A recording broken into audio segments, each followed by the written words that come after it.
Round 1. Fight! When isn't it a right time for a Singh to do bhangra? Probably quite a lot of times. See, I think the idea is that as a Singh, you carry with you a certain amount of weight and responsibility.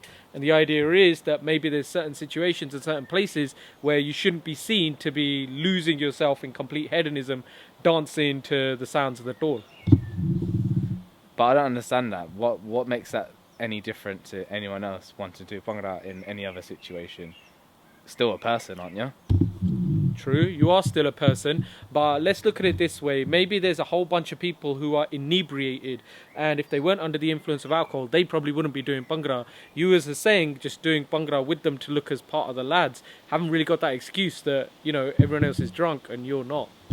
True, which is why now we've got platforms given to us, i.e. bhangra competitions. So it's up to you where you want to take it. You can either take it to a dance floor at a wedding where, you know, it's going to be very much alcohol influenced, or you can take it to a bhangra team where you can train, be dedicated to the cause.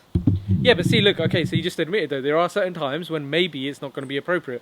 I would argue that as a Singh, you've got to think very carefully about where you're going to do bhangra. I think some weddings is cool, depends how close you are to the family maybe, depends how many drunk people are on the floor. I think maybe doing bhangra in a nightclub, not too sure about that. Maybe you need to ask your question as a Singh, what are you doing in a nightclub in the first place? Okay. Round 2. Fight! It's not always appropriate for a Singh to do bhangra before marriage. But how are you going to get married in the first place if you're not going to show off your bhangra skills? Oh no! Okay. Round 3. Fight!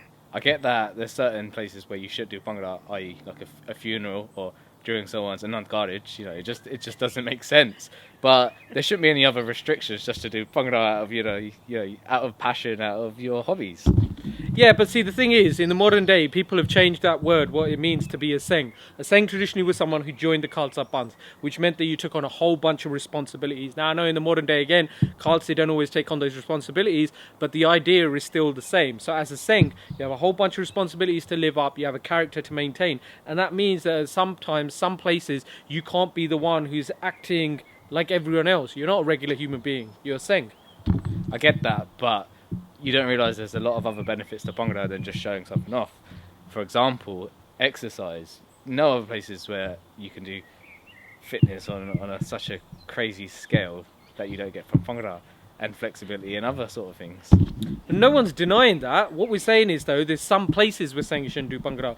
So, you know, yeah, in the privacy of a gym or in your home or your living room or your bedroom, you know, bhangra is cool as a tool for fitness and exercise. But outside of that, there's going to be some spaces where maybe you need to think twice. I think the problem is people see bhangra as some sort of a joke, and it's just a way to show off your silliness. But there's a lot more to it than that. It is an actual folk art where people do take a lot of discipline into learning the art that they're doing and showcasing that. So I don't think there's anything wrong with it. If anything, you probably get a bit more respect for doing it. Yeah, totally. It's definitely a folk art. It's a lot of skills. There's a lot of talent involved and a lot of discipline. However, that's just you personally doing bhangra. You've got to remember what we're talking about here is the setting, the surround that you're in. So there might be people looking to you as a sane voice in a crazy world, i.e. at a wedding dance floor. And maybe that's not the place where the Singh with the big beard and the kirpan hanging out needs to be pulling off Punjab moves while his kirpan stabs people in the sides. Well, then you just need to be a bit more careful where you're doing it then, or how you're doing it. If you know you're going to start doing bhangra, you're not going to have your kirpan in display anyway, smacking everyone. Anyway, you'd probably tie it up. I win that one. I win that. Smacking everyone. Finish him! भरा ऐसी debate कर ले जा अपने क्लबां च जाके भंगड़ा पा